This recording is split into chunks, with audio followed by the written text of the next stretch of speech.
So now it is the ACN turn, and they told all of una at the time that this APCO is now Tinubu's APC. They are now in charge, and they will do anything and everything as precedented by Bukwari, because whatever these guys are doing right now, this impunity, this what do you call it, or this stuff that they are doing right now, this madness, they have their foundation laid by Bukwari successfully.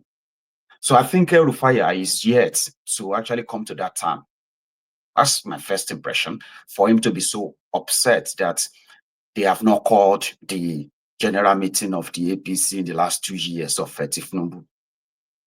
Then he went on to talk about how Tinubu begged him. He is not mad because of ministerial appointment or whatever. No. He is only mad that the principle of APC is not being followed according to him. And then, and meanwhile, the principle of APC is that they came to steal, to destroy, which is to divide and destroy. And they came to kill. That's what APC, that's their mission statement. We came to steal, we came to destroy and divide, and then we came to kill. That's what they are. So whatever principle this madman is talking about, there's some reality checking that we need to do in that regard. But he went on to say, well, he is not upset, he's not mad because of political appointment, because of being minister. That he never wanted to even be minister. That Tinubu begged him publicly, which is true. So he said he doesn't believe that the National Assembly rejected him. It was Tinubu that rejected him. It was Tinubu that, which in itself kind of like sounds like a motive for why El Rufai is mad. It's like Tinubu dangled the carrot and stick before him, and he went for the carrot. As he was about to grab the carrot, showing the desperation and intention of grabbing the carrot, they spank him, nakam akwaku. That's a motive to get mad, Like, I'll be mad. I go, you intentionally wanted to humiliate me, and you succeeded. Now I'm going to have back my pound of flesh. Then he also spoke about his own successor that he forced and rigged in as the governor of Kaduna State. He spoke about him, Ubasani, right? Because that one is more or less like the Fubara of Wirewiki. Oh, they have this connection, Sha. So this guy foisted his longtime friend, Ubasani, as the governor of Kaduna against the general wish of the people, and then Obasani decided to expose the corruption of El Rufai as the governor, and he went on to kind of like undone many of the things that El Rufai did, including stopping the disparity, the division between the Christians and Muslims in Kaduna. That was a state policy. If you are a Christian, about go to hell. Except if you are privileged enough that they give you a political appointment to help them further suppress the Christians in Kaduna. No joke. So this Ubasani is now like meeting with these people, having this general community, this and that, including them in their government and all that. And that is something that El Rufai worked its ass off to achieve. Then expose the El Rufai's corruption as well, which is the mismanagement, the looting of over 460 billion naira Kaduna money. The difference is that the difference between Ubasani and Fubara right now is that Fubara is yet to avail us with the evidence of Wirewike's looting, which somehow makes their fight stupid, in my own opinion. You have all it takes right now. Just release the document and, see what Tinubu is covering up for Wirewike.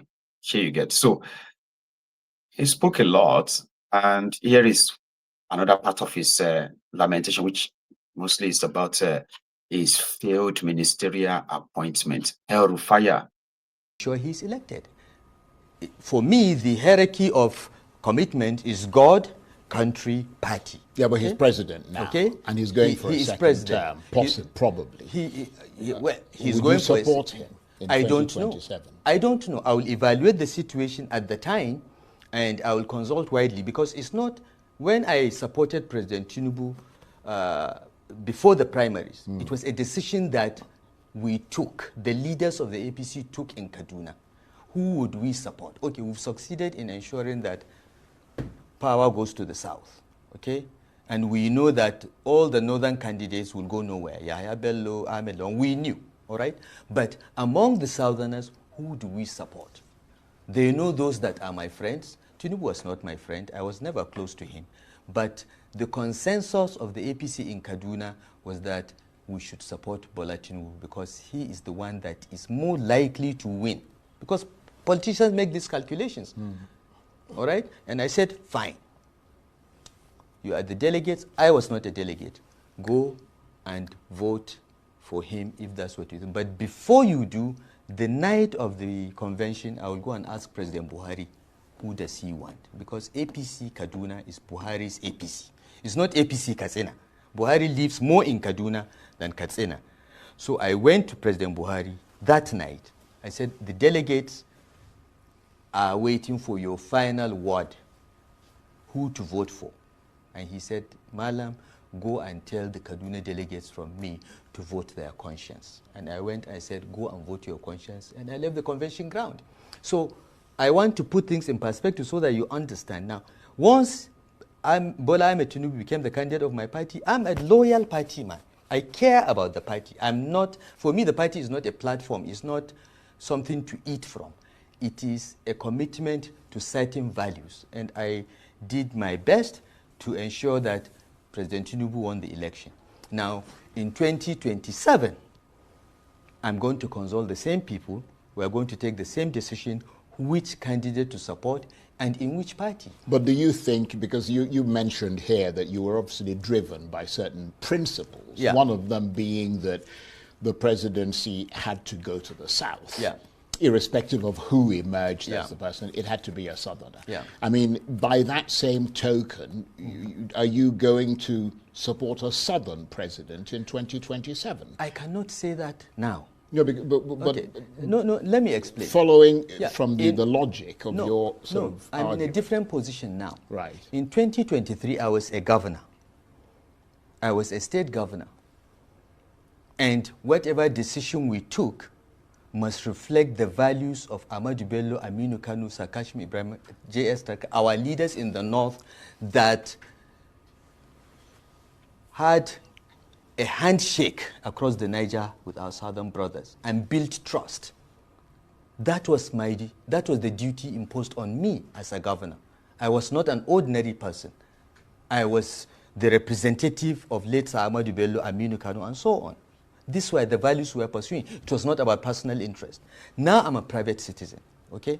Now I'm not sure I will be in the APC in 2027. So I cannot answer that question. As a private citizen, I can afford to be reckless and say, you know what? We gave the Southerners their chance. They gave us Tinubu. Has he done well? If he hasn't done well by 2027, let's vote him out, okay? I would prefer that a Southerner succeeds Tinubu. But at the end of the day, in the party that I would be, whether it is APC or any other party, the calculation has to be who will win. And as I told you earlier, in Kaduna, when we looked at all the southern aspirants, our caucus said, look, Tinubu has the best chance of winning. Our party must win. Whatever the baggage he comes with, let's manage it after we win. It is the same way these decisions are taken. Now, in 2027, I will not be a governor. So I will not have the sort of clout that I had in 2023. But I'm just explaining this so that people understand that in those smoke-filled rooms where these political decisions are taken, hard political mathematics takes place in which you want to win. And the person that wins is the one that you go for. It doesn't matter where he comes from. It's the person that you think will win because your party should win the election. So I cannot answer that question now. It's a question that we'll have to look going forward. Right. Okay, but let's assess. Sure, he's elected.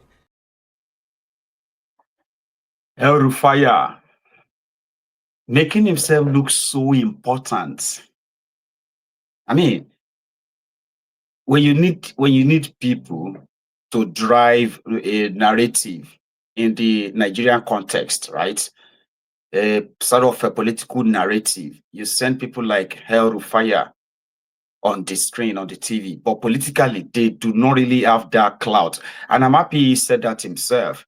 Right now, what could have been his own political base in Kaduna is the one that is inherited by Obasani. Here you get now. But it doesn't really have that political clout whatsoever to change anything. As the Nigeria election is concerned, it can't really change anything. In a situation whereby the INEC write the result anyway, so it's not about your vote and what have you. So it doesn't, it's not in a position to make some of these assertions, or I don't know, like I don't know. It's just that I'm just feeling like, is it just me watching him? I'm like, this guy don't get this, get this kind of influence anymore. Like, yeah, as a state governor, you have the power, you have the resources to manipulate things, but you don't have that anymore. Other than your media presence, your TV appearances, apart from that, you are nothing. Then when you are dealing with somebody like Pablo Escobar, somebody who is organized crime leader himself, with all this power that he currently sort of possess. It's going to take more than just talk. And the guy is acting like, being clever by half. I don't know if you noticed that. He's making himself feel available by pointing out something that they can say, okay, that sounds good, that we've not had APC meeting all this while. Sure, you get now. And then on the other part, that I played a role, but I am being ignored. So, but I'm still here. I just wanted to know that I'm here. I'm not going to go to PDP. No, PDP. I'm going to go and form another party. I am still here for your catch. I don't know. It was giving me that kind of vibe, I don't think I'm just the only person, right? Anyway, it is El Rufai, Then, like I said, he said more. Because of our time, let's fire that. I've never, since I left office and the president begged me publicly to come and serve in his government, I had my plans, and I told President Tinubu from day one, when he asked me to support him, I said I would, but I don't want anything, okay? Because politics in Nigeria is always about what do I get for giving you support. I'm not in politics for that reason. I'm not in politics to get anything. I have a surname, I'm a self-made man, I have made my money before coming into public office. I don't need anything. After 8 years in Kaduna, I was nearly burnt out. I was struggling for 8 years, and I wanted to take a break, and I had my private plans. The president publicly appealed to me to put my plans on hold, and through 2 months of negotiation, we finally agreed that he would nominate me as minister, and there were certain conditions I attached to that. I think along the line, either the president changed his mind or something else, because please don't believe the story that the National Assembly rejected me. The National Assembly had nothing to do with this. The president didn't want me in his cabinet. He changed his mind. Whatever it is, frankly, I don't care. And I told him, and I moved on. And since I moved on, I've not said a word. I've not granted any interview. I've not commented on the government. But it is within my rights as a founding member of the APC, as one of the 34 people that signed the INEC form that got the party registered. It is within my rights to ask, why is my party not functioning? Indeed. And that's all. And So, you know, I don't know if I've answered your question, but... Well, to some extent you have, but I'm going to press you at Governor Uba Sani. Look, Uba Sani has been my friend for many, many years, but he is not my friend anymore. Because for me, the word friendship is a very important concept. God gave us our relatives. He chose our relatives for us. We have no choice. But thank God we can choose our friends. And for me, a friend is someone that has some fidelity to some ethical and moral standards and will be there for you when you need him, not when there is time to party or enjoy.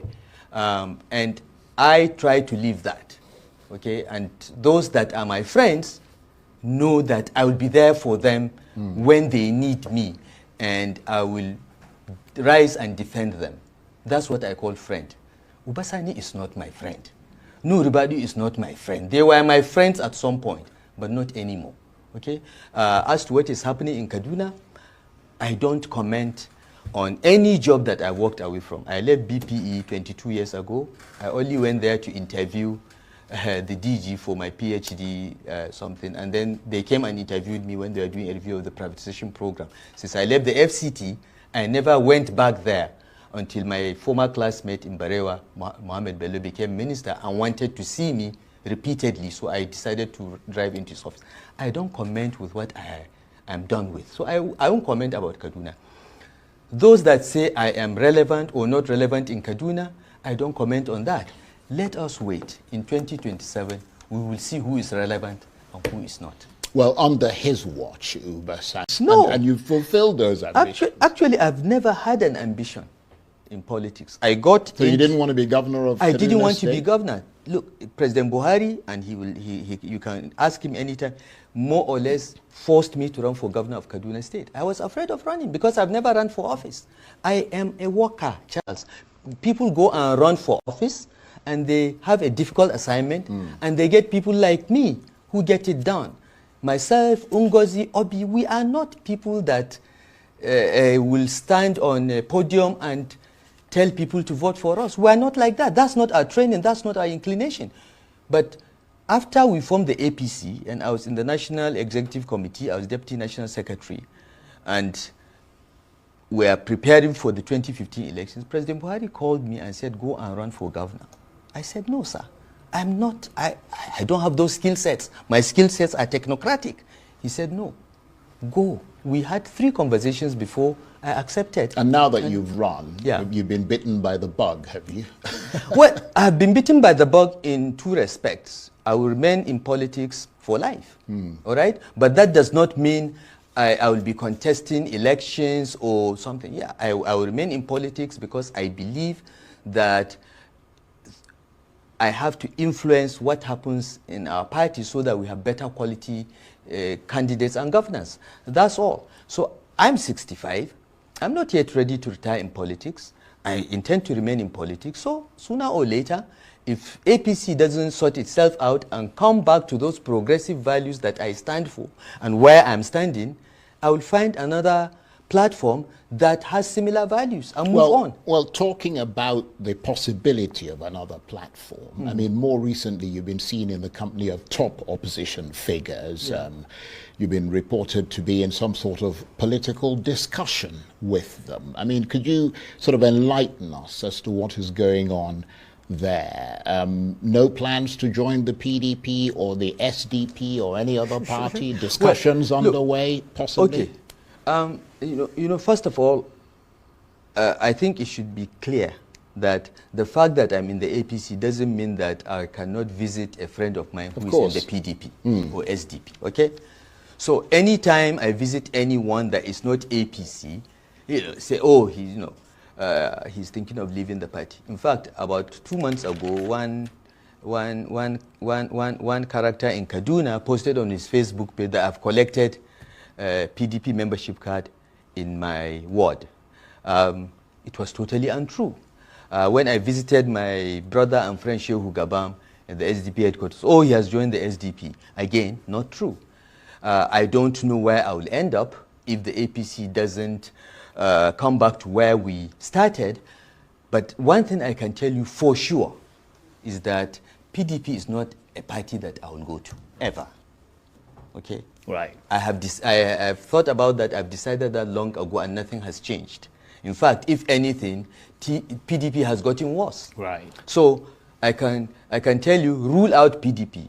I met with PDP leadership in Kaduna a couple of days ago. The state leadership of the party came to see me, and I will meet with them. You know, look, I'm a public figure in my state and at my age, and based on the responsibilities I have held, I am a leader of some sort. And if people say they want to see me, I'm not going to say you're PDP, I won't see you, or you're SDP, or I'll only meet with APC people. It is my duty to meet with everyone.